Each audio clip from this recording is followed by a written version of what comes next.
Now, John, we'd like to present you, if we could, with a token of our gratitude for the 17.4 million. We have an award for you here.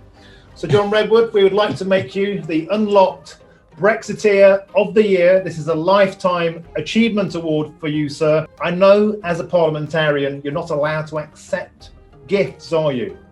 So no, I'm not. Would you mind if I did, the Remain lot would be onto me like a ton of bricks. Would you mind, Sir John, if we drank this? No, be my guest.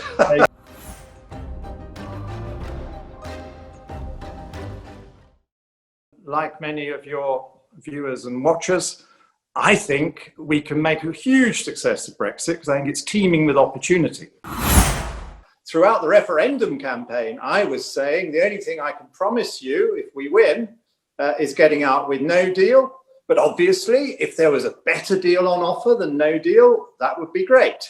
And if the EU was sensible, there would be a better deal on offer than no deal. There would be a tariff-free trade arrangement as well as us regaining our independence. But if the EU is not sensible, if they're out to make a political point, then we must just leave without that.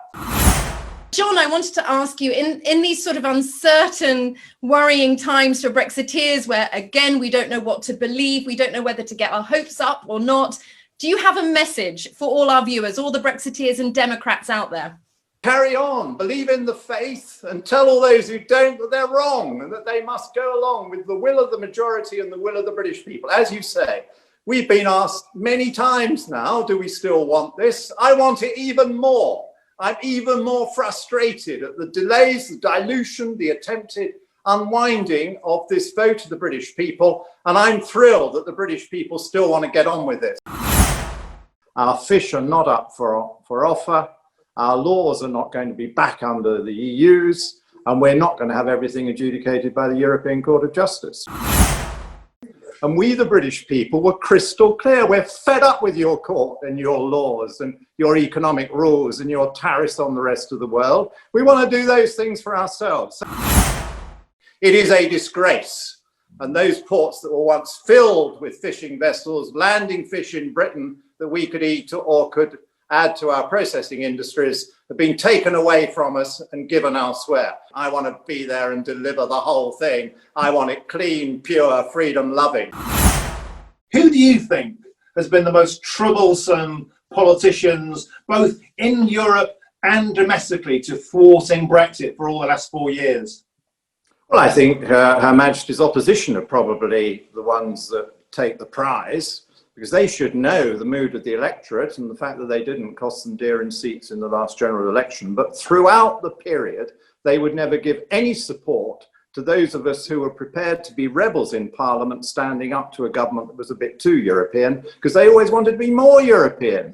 Instead of saying, no, you mustn't sell that out or give that power away or accept that crazy law, they were saying, let's do more of it. Come on, EU. Make it worse for us. And they would never stand up to a single bad law of the EU. Isn't it remarkable that over all those years, all that legislation, the Labour Party never found something they really disagreed with?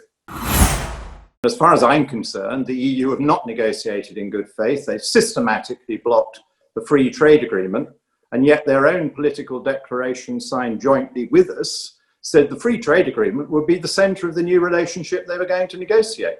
So I think they very clearly negotiated in bad faith. So yes, we're going to have to legislate in the United Kingdom to sort out the resulting mess. I think there's huge opportunity, and I'm just waiting for the day when we can say, at last, we are a free, independent, sovereign country. At last, we can make our own mind up. At last, we can have those jobs and that natural resource that is properly ours. That is what the British people want. Control of our borders, control of our laws, control of our fish. Surely it's not asking for too much. And this mad idea that all these clever Romanians have, that the 5th or 6th largest economy in the world, and one of the most important ancient democracies that has always been able to modernize and improve, is no longer capable of self-government. I and my colleagues wish to prove them wrong. We are mightily capable of self-government. We are capable of global leadership. And it's been the EU that's been holding us back. So I say, keep up the pressure, keep up your spirits. remind your neighbours, your friends, and the whole of the world that we are proud Brexiteers, and we do not intend at this last stage to be cheated of those freedoms. We believe in our country. We think it's been held back, and it's high time we got on with it.